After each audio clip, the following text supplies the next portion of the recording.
భారీ శ్రీ మహావిష్ణువు విగ్రహం బెంగళూరు నగరంలో ఉంది. సుమారు 108 అడుగుల ఎత్తైన ఏకశిలా విగ్రహమిది.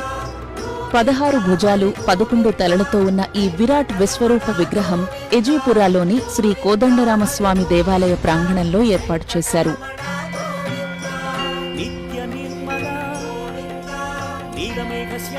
సాధారణంగా ఇంత పెద్ద ఏకశిలా విగ్రహాలను తరలించడం కష్టం కాబట్టి ఆ రాయి దొరికే కొండ దగ్గరే చెక్కుతారు.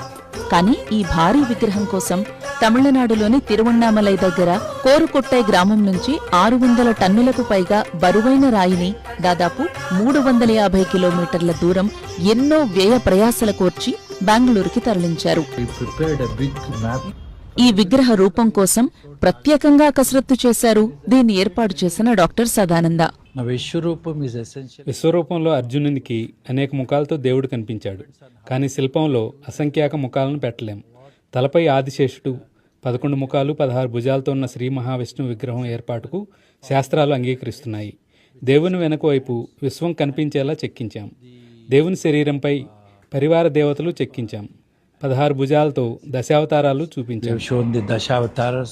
రాయిని గుర్తించి దాని తవ్వకానికి అనుమతులు తేవడం, భారీ యంత్రాలతో కదిలించడం, ప్రత్యేక ట్రక్లో చిన్న రోడ్లు పాత వంతెనలను దాటుకుంటూ తరలించడం, బెంగళూరులో శిల్పంగా చెక్కడం, మధ్యలో కోవిడ్, తరువాత క్రేన్లు కూడా లేపలేని ఆ శిల్పాన్ని యంత్రాలతో నిలబెట్టడం, దానికోసం భారీ ఫౌండేషన్ వేయడం, ఇదంతా జరగడానికి కొన్నేళ్లు పట్టింది.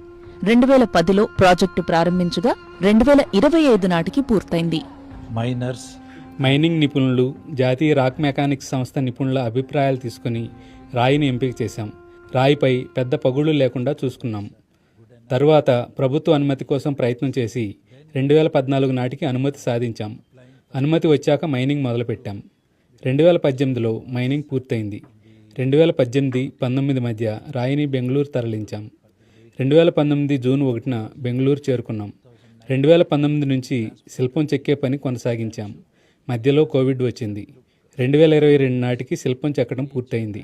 భారీ విగ్రహం నిలబెట్టడం చాలా పెద్ద పని. విగ్రహం నిలబెట్టాక మళ్లీ శిల్పానికి సంబంధించి కొన్ని పనులు చేశాం. మొత్తంగా 2025 నాటికి పని పూర్తి చేసి జూన్ 2న ప్రాణప్రతిష్ఠ చేశాం. ఈ విగ్రహానికి ఎంత ఖర్చయిందో లెక్కేసుకోలేదు అంటున్నారు సదానంద.